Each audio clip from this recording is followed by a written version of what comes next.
Hey guys, it's Jessie. I'm back. I'm doing a series now where I'm actually recording all of my notes and my thoughts on all of the workshops that I'm running for Inkwell. Um, Ideally, I won't be the only one doing this, and Kit will be posting hers on her YouTube channel as well as on her blog, and we'll have all of our workshops and collabs up for everyone to see, and also so we have a record of how we're doing and kind of just keeping us in check, and also getting some feedback from y'all about the topics that we're covering, and if there's anything else that we could cover, um, including any question and answer sessions just about the writing process or anything of the like. So today is January 4th, and this is my first workshop that I'm going to record. For all of you in Inkwell, a couple of you were at the meeting tonight, so you got the gist of what I'm going to go over. But also, pardon me, there were a few of you that were not there. So I'm going to go over this, and I just wanted to show you very quickly Alex's doodles on my notebook, because I found them to be hilarious, and I love Alex. So here we go. That little doodle right up here, this is my scene, supposedly, and you all will love its flaws. It does not have an ear. This is all missing. This is his mouth. Sorry, it's hard to figure out where my finger's supposed to be going. This is his eye. He's got a little bit of alopecia, apparently, because his hair is not quite all there. But he also has a little top hat, so he's fairly charming. Clearly a distinguished gentleman.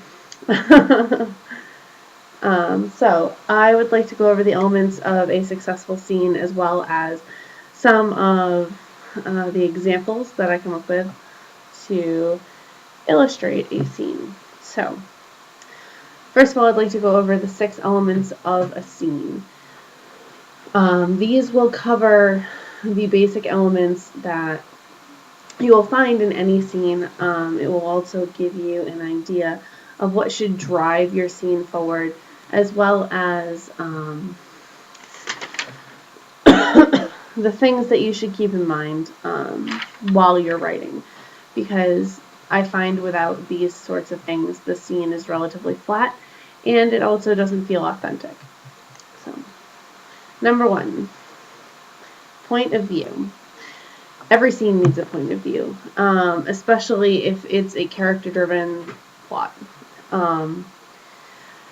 Your character or your narrator, whoever your point of view is coming from, is going to be the focal point of the scene, and even if they're not the focal point of the scene, they're the ones that the scene is seen through.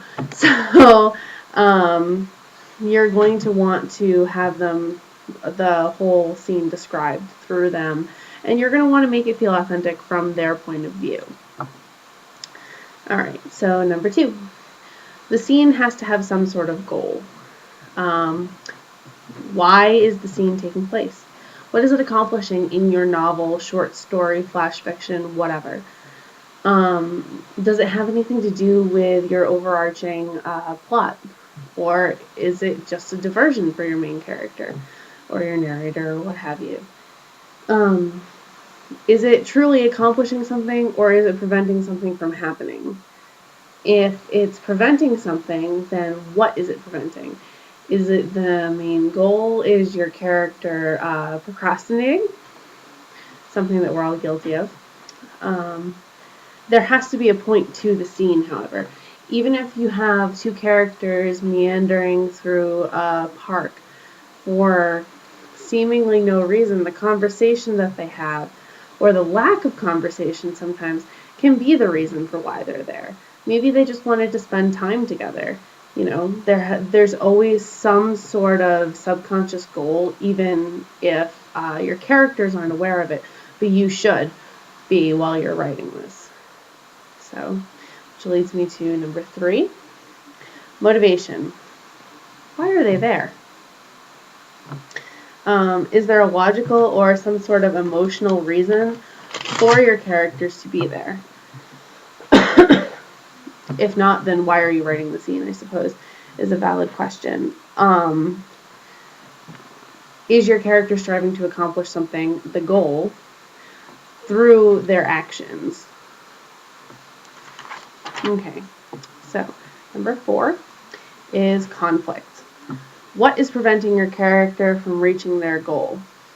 Tension, and it can manifest in a number of ways, is crucial to any scene, as well as the overarching plot, or even just the moment. Whether it's romantic tension, whether it's competitive tension, or just an argument waiting to happen. What is driving the scene? Is there no conflict?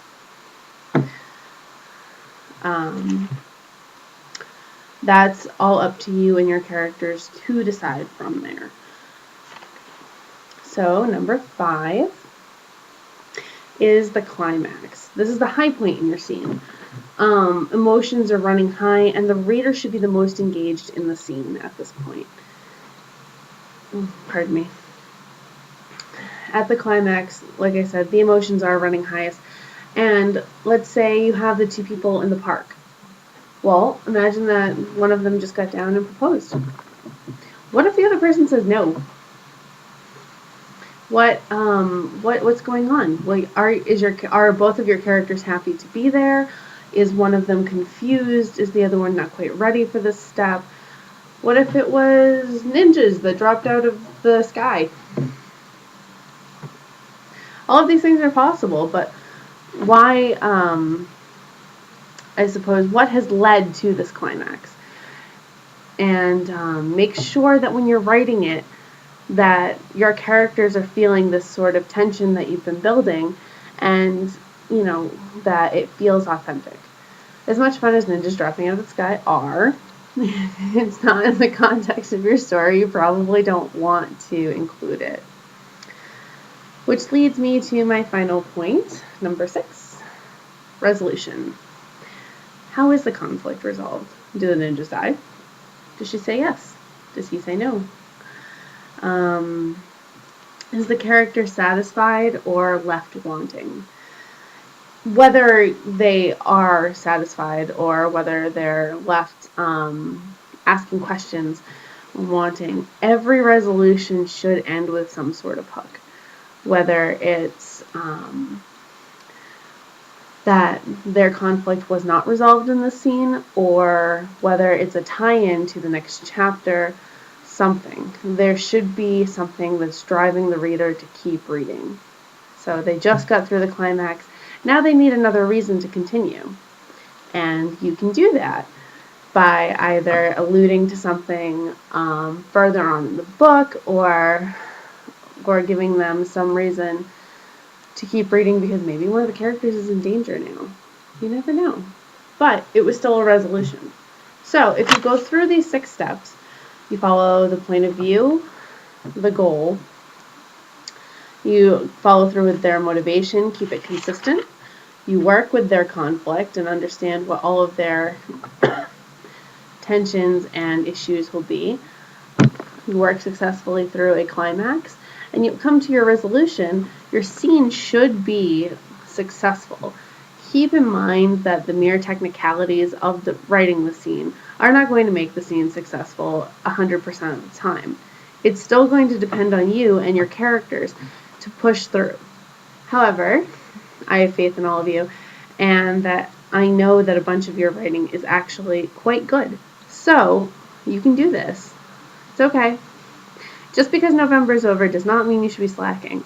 And I've kind of taken that to heart, and I am actually going to be going through my own nano from this year, and I'm going to begin editing it in a more thorough manner because I've been working actually on somebody else's nano attempt that I am no longer their editor on, unfortunately. So, it's time to turn the magnifying lens back over to my work, which is always a ton of fun. So until next time, and I'm actually going to try to post some of the previous workshops that I've done in the next couple of days so you guys can get a sense of what we do at Inkwell. Till next time, I wish you all luck in your writing endeavors, and perhaps you will all be seeing me on a collaborative YouTube writing group where we'll be doing Q&A and several other things. So, keep you informed as to that, and until then, happy writing.